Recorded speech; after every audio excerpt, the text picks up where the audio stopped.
Rich Tyson here. Hey, I'm attired a little differently today, partially because it's coming up into postseason for Major League Baseball. One of my favorite things in the whole world is baseball.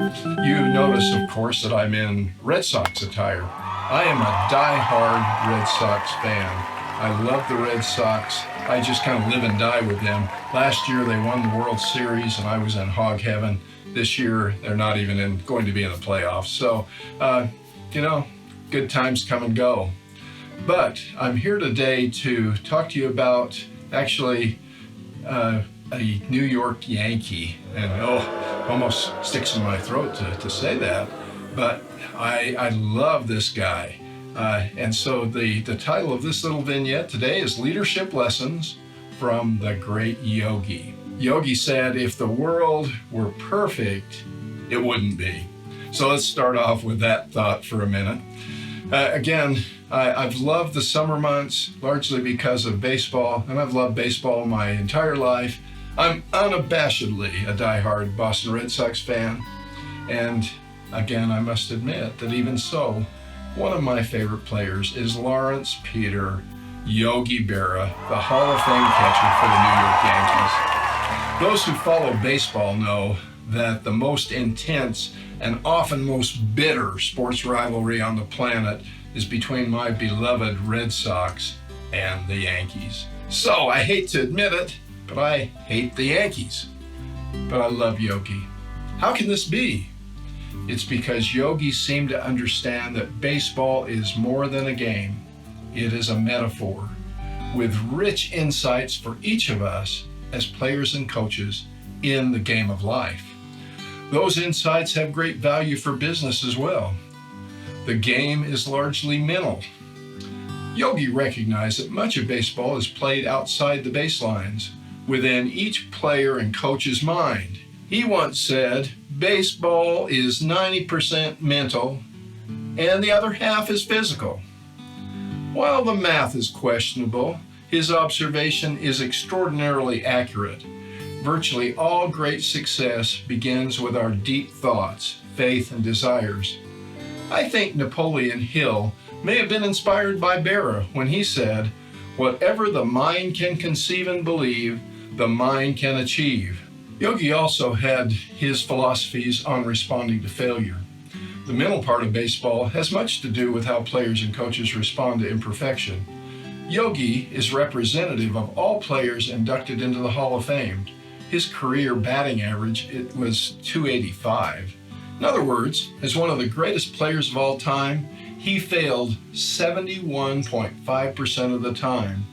With such a high failure rate, Yogi must have been discouraged most of the time, right? Wrong. He once shrugged off his batting struggles saying, slumped? I ain't in no slump. I just ain't hitting. Yogi followed a simple rule of resilience. Have a short memory. Now, successful baseball players recognize that having a short memory means getting over mistakes quickly, knowing that they will be challenged to make the next play, often immediately after a failure. They have learned that to dwell on a failure is often to compound it with another error.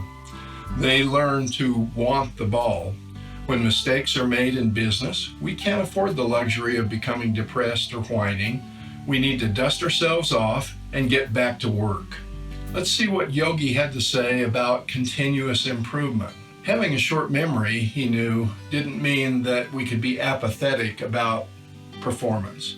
As he once said, we made too many wrong mistakes. After every game, he and his teammates and coaches assess their performance. Great players learn to be introspective. They seek to discover the root causes of their errors. They work to continuously improve the finer points of their game. Even when they are successful, they seek ways to improve. In business, we often refer to this as kaizen, a Japanese word for continuous improvement in all processes, functions, and positions within a company. Let's talk about vulnerability. One of the best Yogi-isms sums up vulnerability. He said, it ain't the heat, it's the humility. President Harry S. Truman said, If you can't take the heat, get out of the kitchen. Vulnerability requires us to stay in the kitchen, and humility is essential, given the absolute certainty of errors, strikeouts, and other mistakes. Great baseball players must be willing to be vulnerable. Every time they step into the batter's box, they are at risk. Beyond the risk of striking out, they risk physical injury from a 90-mile-per-hour fastball, but they stay in the game, giving their best effort every at-bat.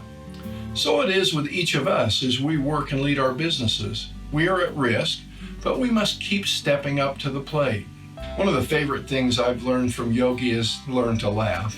Realize that when all is said and done, baseball and business and life is a game. Yogi said, "Take it with a grain of salt." Yes, there is much to be serious about, but there is almost always something to laugh about as well.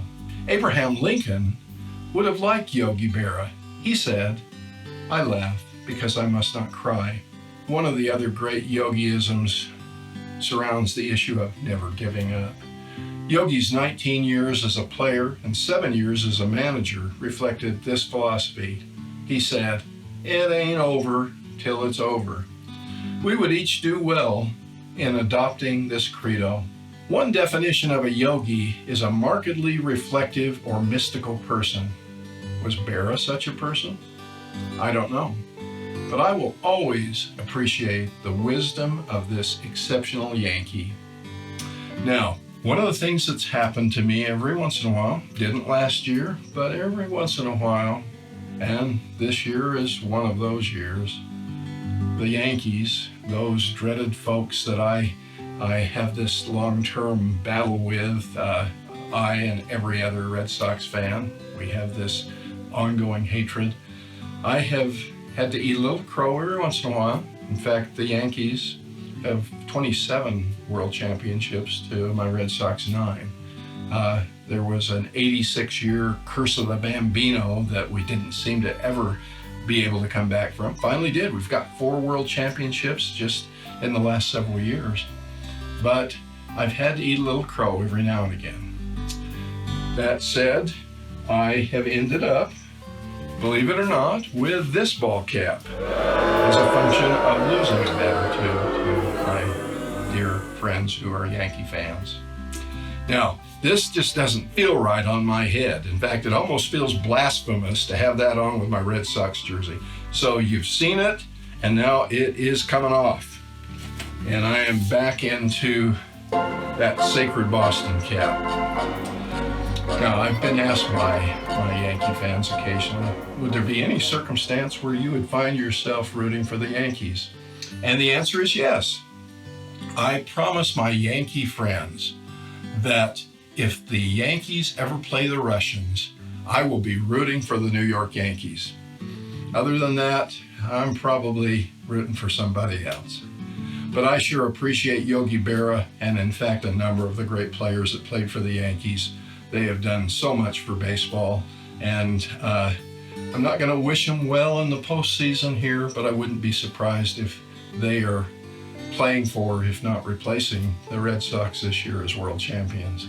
They won't be playing the Russians, so you probably know who I'll be rooting for, whoever it is playing against them.